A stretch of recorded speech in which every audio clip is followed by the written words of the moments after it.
ഇളകാത്ത മനസ്സുമായി കല്ലുപോലെ കുലുങ്ങാതെ നിൽക്കുന്ന പ്രഭാവതി ഇപ്പോൾ ഒരു വലിയ തോൽവിയുടെ മുന്നിൽ പകച്ചു നിൽക്കുകയാണ്.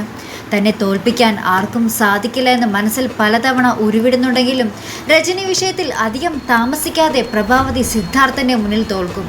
ഇരുവരുടെയും വിവാഹ വാർഷിക ദിനത്തിൽ സിദ്ധാർത്ഥൻ രജനിയുടെയും ഗിരീഷിന്റെയും വിവാഹകാര്യം ലോകത്തോട് വിളിച്ചു പറയാൻ നിൽക്കുകയാണ്.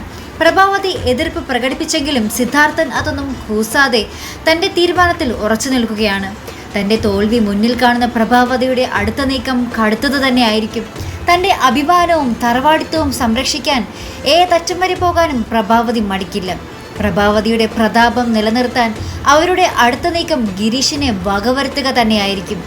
തൻ്റെ പാതിൽ തടസ്സം നിൽക്കുന്ന ആരെയും തുടച്ചു നീക്കാൻ വേണ്ട ഗുണ്ടാ സംഘങ്ങൾ പ്രഭാവതിയുടെ കീഴിലുണ്ട്. ഒരിക്കൽ ഗൗരിയുടെ അച്ഛൻ പ്രഭാവതിയുടെ ശൗര്യം നേരിട്ട് അറിഞ്ഞതാണ്. അതൊരു ഭീഷണി മാത്രമായിരുന്നു.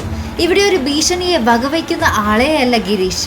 അതറിയുന്ന പ്രഭാവതി തൻ്റെ ഗുണ്ടാ സംഘത്തെ കൊണ്ട് ഗിരീഷിനെ കൊല്ലപ്പെടുത്തുക തന്നെ ചെയ്യും. ഒരിക്കൽ തൻ്റെ സ്വപ്നങ്ങൾ ഇല്ലാണ്ടാക്കിയ തൻ്റെ പെറ്റമ്മ വീണ്ടും തൻ്റെ ജീവിതത്തിൽ അന്ധകാരം പടർത്തിയെന്ന് രജനി അറിയുന്ന നിമിഷം അതിഭയാനകമായിരിക്കും രജനിയുടെ അവസ്ഥ. ചിലപ്പോൾ മാനസിക നില തെറ്റും, ചിലപ്പോൾ തൻ്റെ ജീവിതം തന്നെ അവസാനിപ്പിക്കാനും രജനി മടിക്കില്ല. എന്തായാലും വലിയൊരു ഊരാക്കുടുക്കിലേക്കാണ് ചന്ദ്രോത്ത് തറവാട് വീഴാൻ പോകുന്നത്. കാത്തിരുന്ന് കാണാം. അപ്പോൾ ഇതുപോലത്തെ റിവ്യൂസിനായി നിങ്ങൾ മറക്കാതെ ചാനൽ സബ്സ്ക്രൈബ് ചെയ്യുക. അടുത്തൊരു വീഡിയോയുമായി വരുന്നത് വരയ്ക്കും ഗുഡ് ബൈ.